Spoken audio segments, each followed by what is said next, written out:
everyone. This information applies mostly to elementary teachers. Let's talk a little bit about how you want to arrange your course, organize your folders within your Schoology page here. When you log on to Schoology, you're going to see several different classes that you already have students listed in. You'll see an attendance class, and you'll see whatever you have available in teams. So if you teach math, you'll see a math class. If you teach science, social studies, language arts, you'll see all of those classes already populated for you with students in them within Schoology. I recommend, if you are a self-contained elementary teacher, that you populate all of your content in that course that's called attendance. It will be easier for your students only to have to go look in one of those classes within Schoology, and we'll talk about that in a minute.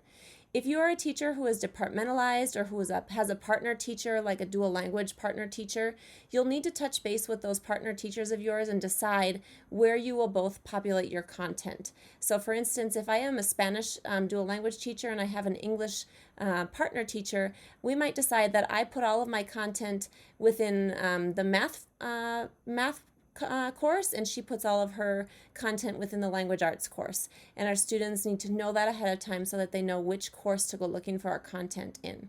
But take a look at how my self-contained course here is organized. This is from my 4th grade self-contained class from a few years ago. I put all of my folders within that class, and it was easy for my students to go and click right where they needed to go. And you can see that then they clicked in that class, and all they had to look for was exactly what they needed. So my math folder is in there, my science folder is there, and I had some other things that they would go looking for. These were my grammar, my language arts, writing, that type of thing. So for instance, if I go ahead and click on my math folder, I had it divided up by what unit we were looking at in math for them. My students didn't necessarily know that we were in unit 1, 2, and 3. They knew that we were looking at decimals or multiplication or division. So it was easy for them to find things, and color coding is also helpful for them. So I'm going to go back here, and let's go ahead and see how we add a folder.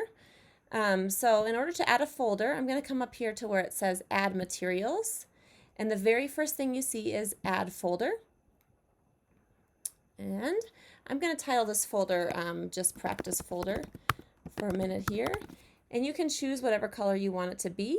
Maybe I'll make this one black for now. And I can call it, I can give it a description also. So I am learning to use Schoology right now.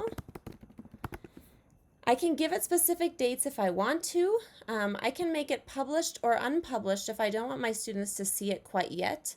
I typically leave all of my materials published so that if my students want to look back on things or look ahead on things, they can. And I can go ahead and create that folder.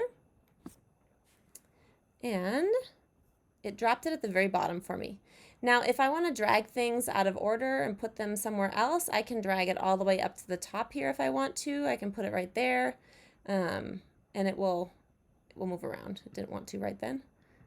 Should move around for me. This is an archived class, so it might not let me edit and revise things right now, but that's what you're going to do in order to change your folders around. Now, I know some teachers like to, for instance, if I go back into my science content here, I know, or I'm going to go back to my math so you can see what that looked like. I know that some teachers like to, for instance, leave all of their folders blue and only color code the folder that they're on right now, the content that they're on right now. That is one other way of using your folders. So folders are a really important way for you to divide up your content so that your students know where they're going to find the materials that they need.